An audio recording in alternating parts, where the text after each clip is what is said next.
All right, docs. Most of the patients that I see from you guys, the referring docs out there that are probably watching this, are mostly low back patients. And so when I send notes, I just want to explain some of the things that you may see so that you kind of understand what I'm doing with your patients when they come in here.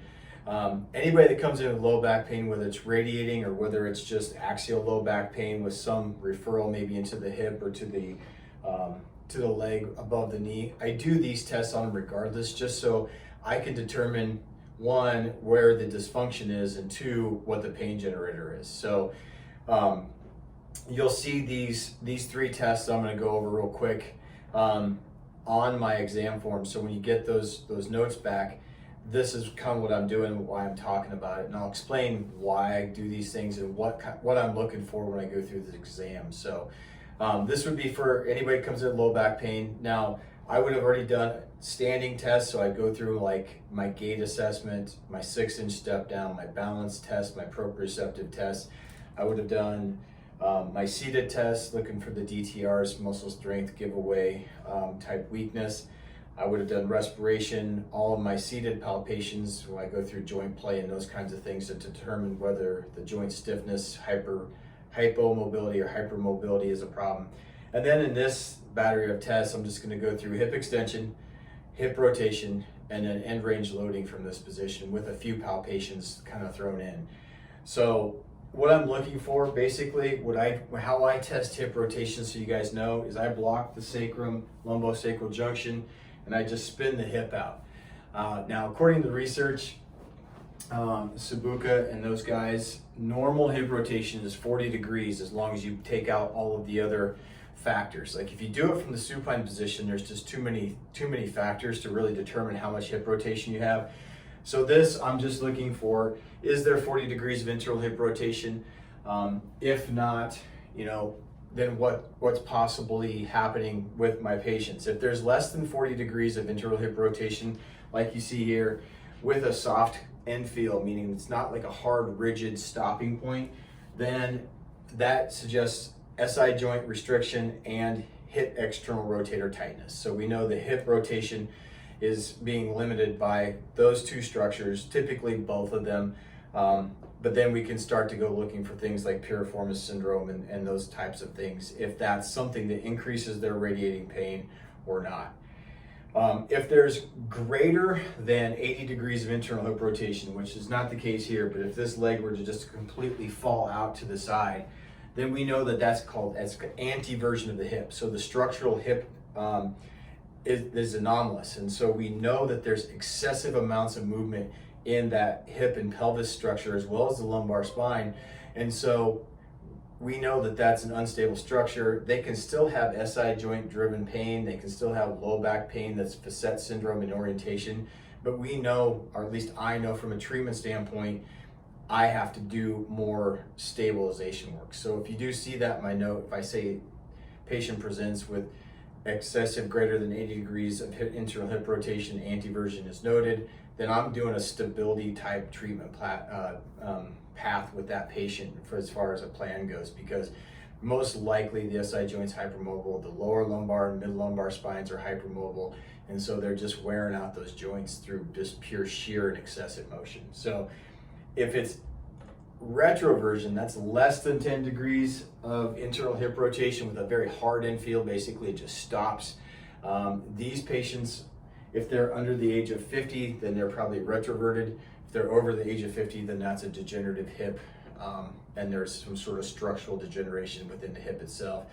Those patients need a lot of mobility work. They need a lot of mobilization, a lot of soft tissue release kinds of things, a lot of take-home stretches. The other patient with antiversion needs a lot of take-home stabilization exercises and almost no stretching. So that's what the internal hip rotation test tells me, whether it's SI joint driven problem. As far as like dysfunction, we know that low back pain, like according to Bogduck, is 6% of the time the SI joint is a pain generator.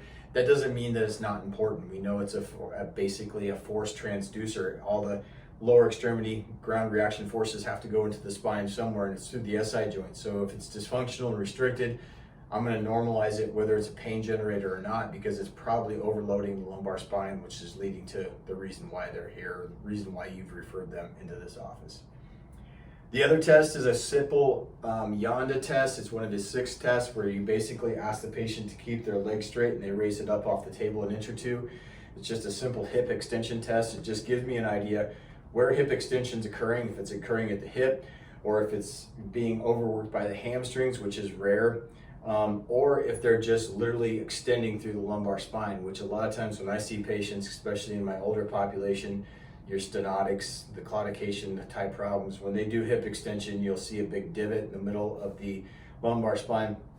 That tells me there's uncontrolled extension. Most likely there'll be a small diastasis or some sort of coarse instability test that will be positive with that. And that just tells me that the extension is being chewed up in the lumbar spine and not the hip. And so I need to do things at the thoracolumbar spine, at the hip, at the foot and ankle to help take all of that excessive motion out of the lumbar spine and help kind of normalize it and share it across the locomotor chain. So that's a hip extension test, really quick and simple and easy. The other one is just an end range loading test, but I also do some palpation out of it. So I'd have Dr. Barry come up onto his elbows. From here, we could do breathe in, breathe out type things where I'm actually pushing on the lumbar spine to see if there's a disc herniation issue. If they do have radiating pain, if we do this repetitively and there's a disc herniation that's not toothpaste out of the tube, so to speak, or sequestered, then we should get centralization of the lower extremity symptoms coming into the low back. And so we could do that from here. I also palpate the thoracolumbar spine, which tends to be extremely stiff in a lot of these low back pain patients. I would palpate that from here, as well as the lumbosacral junction, to see if there's restriction in these 2 junctional areas. More likely than not, it's the thoracolumbar spine that's a problem.